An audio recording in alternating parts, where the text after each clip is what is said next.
예수님께서는 사탄인 유다도 3년 반 동안 곁에 두시고 제자들을 파송하실 때나 전도 여행을 하실 때, 기적을 일으키실 때 모든 순간에 동참시키셨습니다. 그리고 그에게 능력까지 더하셔서 그가 귀신도 쫓아내고 병도 고치며 전도도 하게 하셨습니다. 뿐만 아니라 그에게 돈 괴까지 맡기시고 모든 재정의 출납까지 맡아보게 하셨습니다. 이처럼 사탄까지도 하나님 나라의 완성을 위해 도구로 쓰여지고 있다는 사실을 우리가 놓쳐서는 안 된다고 지난 시간에 말씀을 드렸습니다. 따라서 유다는 알곡들이 천국 가는데 도움을 주는 가라지 역할로 자기 일에 충실하게 살다가 간 자인 것입니다. 그러므로 우리는 지금 자신이 하고 있는 그 일로 인하여 교만하지 말고 나는 유다와 같은 존재가 아닌가를 돌아보아야 한다고 말씀드렸습니다. 이제 그렇게 잘 나가는 것 같아 보이던 유다가 자신의 맡은 역할을 수행하기 위해 최후의 만찬 자리를 떠나 제 갈 길로 가고, 유다가 떠난 그 자리에서 예수님께서 제자들에게 말씀하십니다. 13장 31절에서 32절 말씀입니다. 그가 나간 후에 예수께서 이르시되 지금 인자가 영광을 받았고 하나님도 인자로 말미암아 영광을 받으셨도다. 만일 하나님이 그로 말미암아 영광을 받으셨으면 하나님도 자기로 말미암아 그에게 영광을 주시리니 곧 주시리라. 예수님은 가롯 유다가 자신과 함께 있을 때에는 이 일을 말씀하지 않으셨습니다. 그러나 유다가 떠나자 주님은 제자들에게 앞으로 자신에게 일어날 일들을 말씀해 주셨습니다.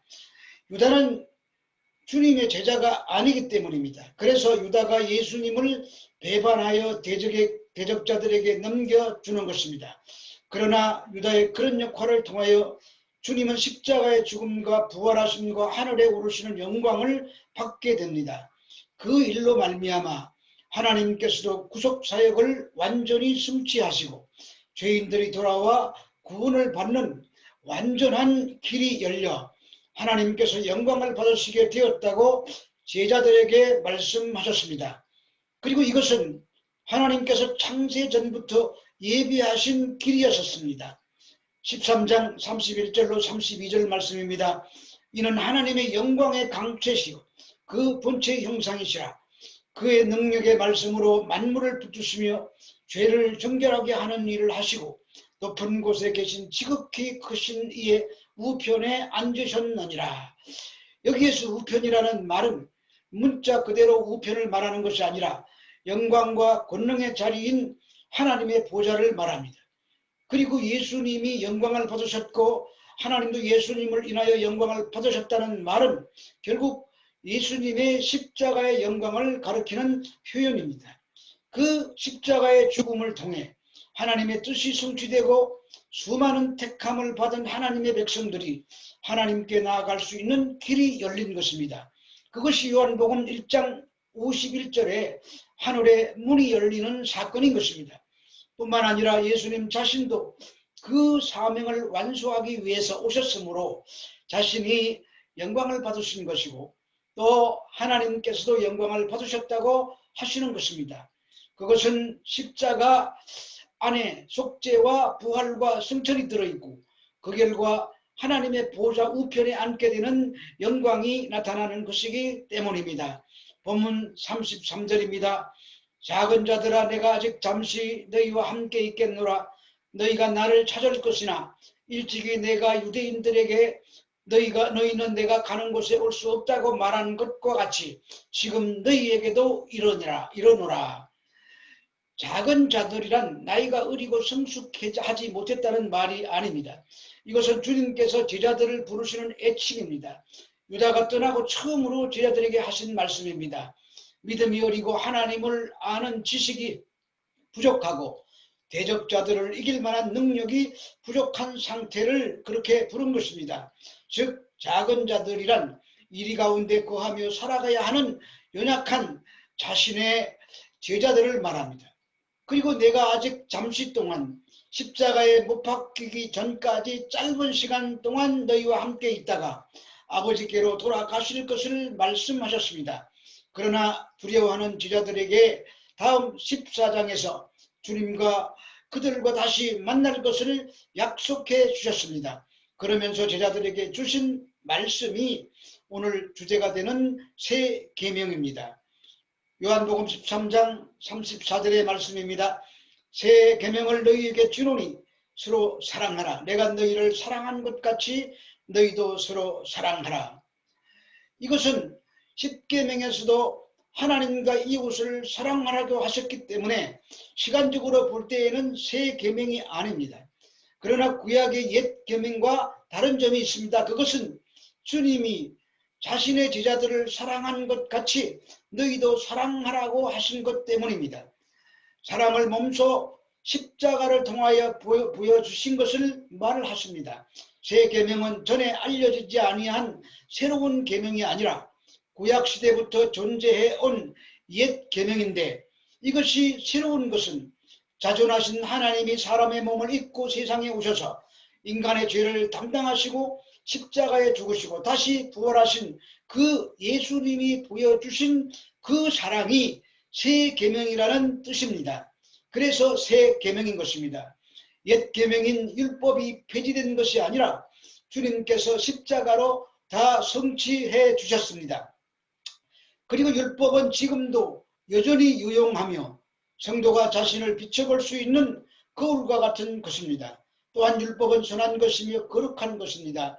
율법은 폐지된 것이 아니라 주님이 그 요구를 완성하셔서 우리에게 돌려주신 것입니다. 그래서 내가 너희를 사랑한 것 같이 너희도 서로 사랑하라고 말씀하신 것입니다. 이 말씀은 주님을 따라가는 제자들의 삶의 기초가 되는 원리입니다. 주님은 바로 이 사랑 때문에 허리에 수건을 두르고 제자들의 발을 씻기셨고, 이 사랑 때문에 제자들을 끝까지 사랑하신 것입니다. 요한복음 14장 35절 말씀입니다. 너희가 서로 사랑하면 이로써 모든 사람이 너희가 내 제자인 줄 알리라.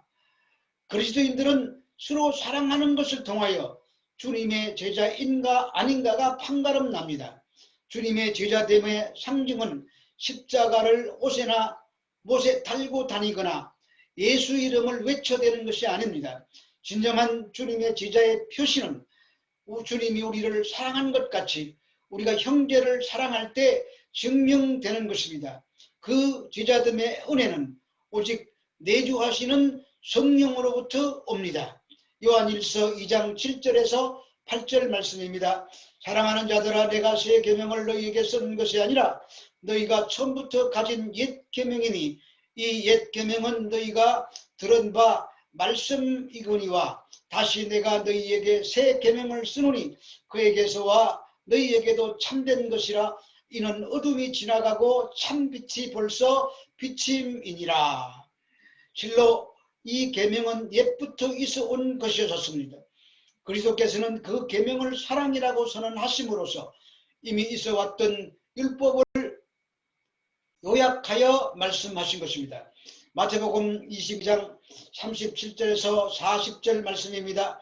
예수께서 이르시되 내 마음을 다하고 목숨을 다하고 뜻을 다하여 주 너희 하나님을 사랑하라 하셨으니 이것이 크고 첫째 되는 계명이요 둘째도 그와 같으니 내 이웃을 내 자신과 같이 사랑하라 하셨으니 이 두 계명이 온 율법과 선지자의 강령이니라.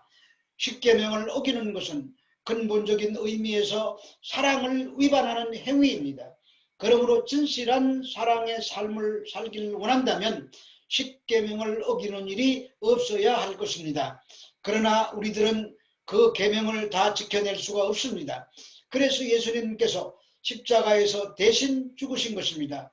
그러므로 그 놀라운 사랑의 사실을 믿고 그분이 살았던 그 십자가의 길을 바라보며 마음을 다하고 뜻을 다하여 자기 십자가를 지고 따라가는 것입니다. 사도 바울은 사랑은 오래 참고 사랑은 온유하며 시기하는 자가 되지 아니하며 사랑은 자랑하지 아니하며 교만하지 아니하며 무리 행치 아니하며 자기의 유익을 구치 아니하며 썩내지 아니하며 불의를 기뻐하지 아니하며 악한 것을 생각지 아니하며 진리와 함께 기뻐하고 모든 것을 참으며 모든 것을 믿으며 모든 것을 바라며 모든 것을 견디느니라. 사랑은 언제까지든지 떨어지지 아니하느니라고 고린도전서에서 말했습니다. 이처럼 주님께서 진정으로 주님께 의지하는 자는 자기 스스로의 힘에 의해서가 아니라 주님께서 보내신 성령의 능력으로 사랑을 실천할 수 있게 될 것입니다. 그리스도를 주로 고백하는 제자의 생활은 그리스도를 닮는 데 있습니다. 그것이 서로 사랑하는 것입니다. 하나님 아버지, 우리가 이 땅에서 사랑해보려고 하지만 마음대로 되지 않습니다. 성령께서 오셔서 우리가 사랑할 수 있도록 우리를 강권적으로 인도하여 주시옵소서. 예수님 이름으로 기도합니다.